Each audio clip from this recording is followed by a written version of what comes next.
So this is the story behind the Elvis photograph that I'm giving you, Tammy. Um, I was an orchid man 30 years ago, and I got a call for some termite or pest problems on a farm. I think it was up by Lathrop, maybe Excelsior, I'm not sure, but I had to open up this gate and go through this gate and go down this long lane to this farmhouse.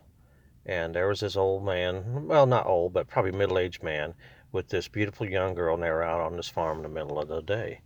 And the first thing he said is that he didn't want me to go into certain rooms of the house.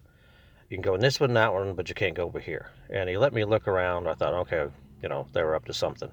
Didn't know. So um,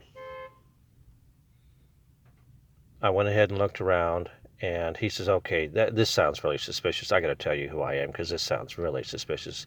He says, these are rooms full of books, pallets of books. So he's writing a book about Elvis Presley, and he was telling me that he was Elvis Presley's personal photographer.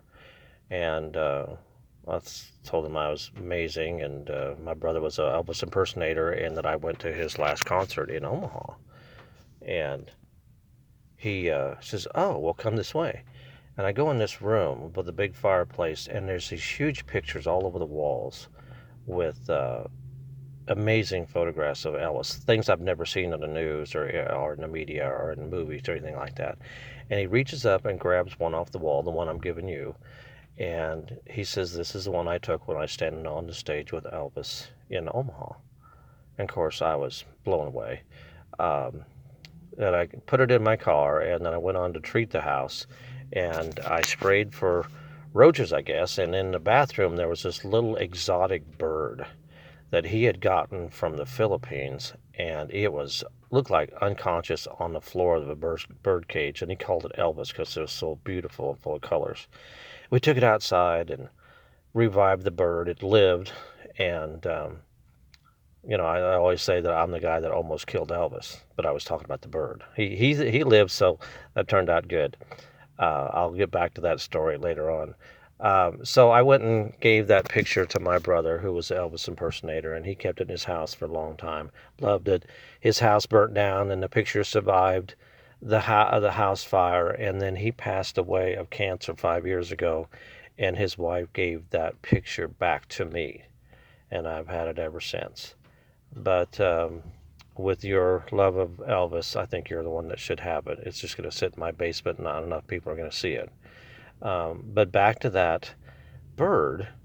Um, about 2 years ago, I was going out to Unity Village at the coffee shop out there. They got a great little coffee shop, and this nice older gal was out there, and she was serving coffee, and we talk about everything under the sun. She was really easy to talk to. And then somebody told me, this is after like 2 years, somebody told me that she was Elvis Presley's personal photographer. And I couldn't believe it, but she was that young girl that was out there 30 years ago. So I says, do you remember a pest control guy coming and spraying the house, and the bird was almost dead, and we revived him outside in the lawn? Uh, and that bird was name was Elvis. And he says, oh yeah, I remember you. Yeah, I remember that. So that's kind of cool how that all come back around. Um, that photographer is now, I don't think he's alive any longer. He's got senility. He is kind of a recluse, so I don't know any more about him.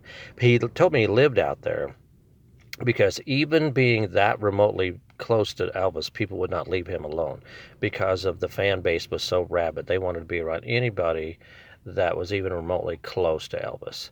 And so that's why he was such a recluse himself. And his wife was out there with him. They had some kids too, but I'm not sure. But anyway, that's the story behind the picture. I want you to take care of it real good. I want you to memorize this story. It gives value to the picture. So thank you very much. Bye bye.